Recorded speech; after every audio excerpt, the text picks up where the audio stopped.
Hello दोस्तों, कैसे हो आप सब। स्वागत है आपका एक और नई कहानी में, जहां होगा मजा, मस्ती और वो भी एक जबरदस्त वीडियो गेम प्ले के साथ।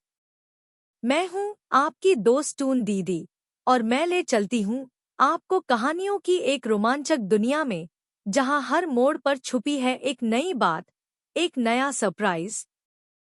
तो चलिए चलते हैं कहानी के इस नए सफर पर। शुरू करते हैं आज का एडवेंचर। घने जंगल के बीच, जहां ऊंचे ऊंचे साल और सागौन के पेड़ आकाश को छूते दिखाई देते थे, वहां एक तेज और चुस्त-दुरुस्त चीता रहता था। उसका नाम था आरव। आरव अपने पूरे जंगल में अपनी रफ्तार और चालाकी के लिए मशहूर था। लेकिन जितना वह तेज था, उतना ही उसका दिल दयालु भी था।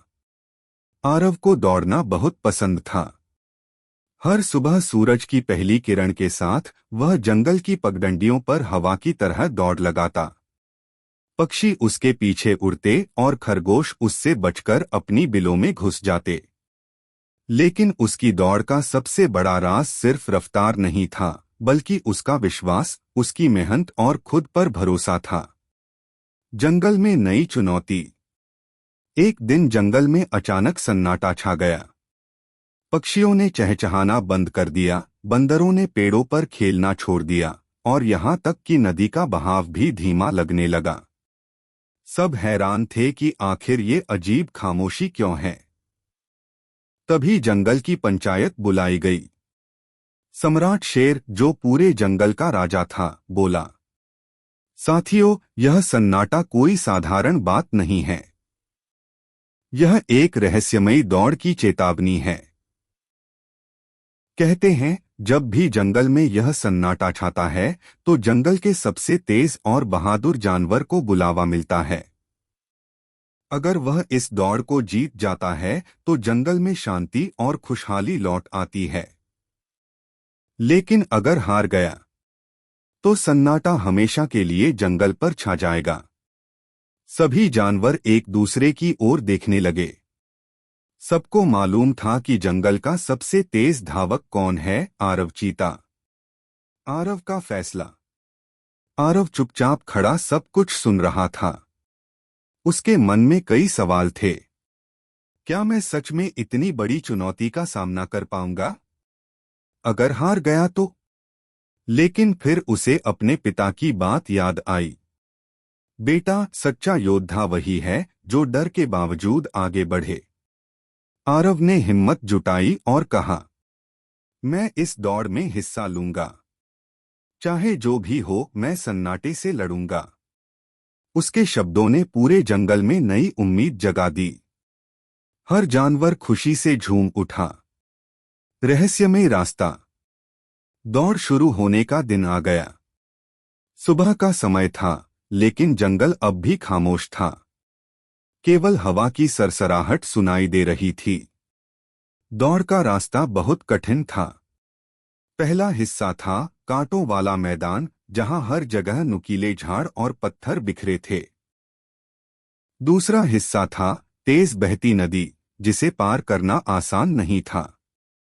तीसरा हिस्सा था अंधेरी गुफा, जहां चमगादड़ और अजीब-अजीब आवाजें गूंज रही थीं। और अंतिम हिस्सा था सन्नाटे का पहाड़, जिसकी चोटी पर पहुंचने वाला ही असली विजेता कहलाता।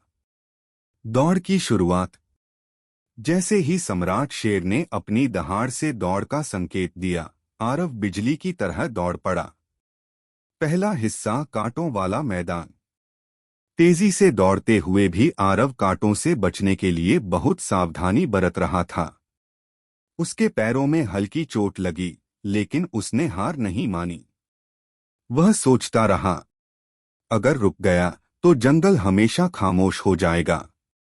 दूसरा हिस्सा नदी। नदी की लहरें बहुत तेज थीं। आरव ने सोचा, अगर मैं कूदकर पार करने की कोशिश करूं, तो बह भी सकता हूं। तभी उसने पास में पड़े बड़े पत्थरों को देखा और उन पर छलांग लगाते हुए नदी पार कर ली। तीसरा हिस्सा अंधेरी गुफा। गुफा में घुसते ही उसे अजीब आवाजें सुनाई दीं। चमगादड़ उसके चारों ओर मंडराने लगे।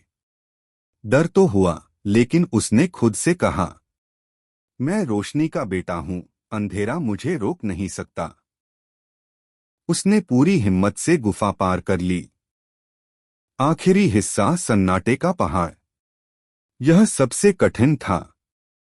पहाड़ ऊंचा और खड़ा था।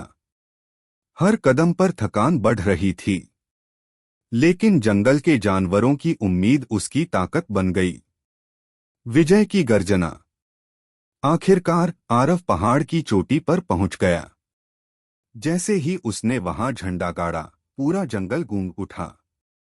सन्नाटा टूटा और चारों ओर चहचहाहट, हंसी और जीवन लौट आया। सम्राट शेर ने गर्व से कहा, आज से आरव सिर्फ जंगल का सबसे तेज चीता नहीं, बल्कि सबसे बहादुर योद्धा भी है।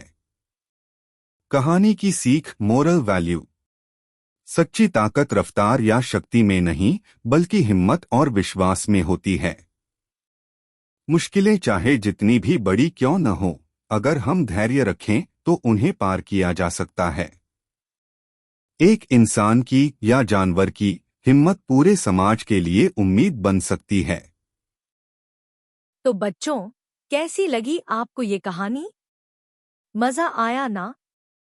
अगर आपको कहानी पसंद आई हो तो वीडियो को लाइक जरूर करना और कमेंट में लिखना कि आपको सबसे ज्यादा क्या अच्छा लगा। ऐसे ही और कहानियों के लिए चैनल को सब्सक्राइब करना मत भूलना। मैं मिलूंगी आपको एक और नए गेम प्ले और एक नए एडवेंचर के साथ। तब तक के लिए अलविदा बच्चों। खुश रहो, मुस्कुराते रहो और सपने देखते रहो।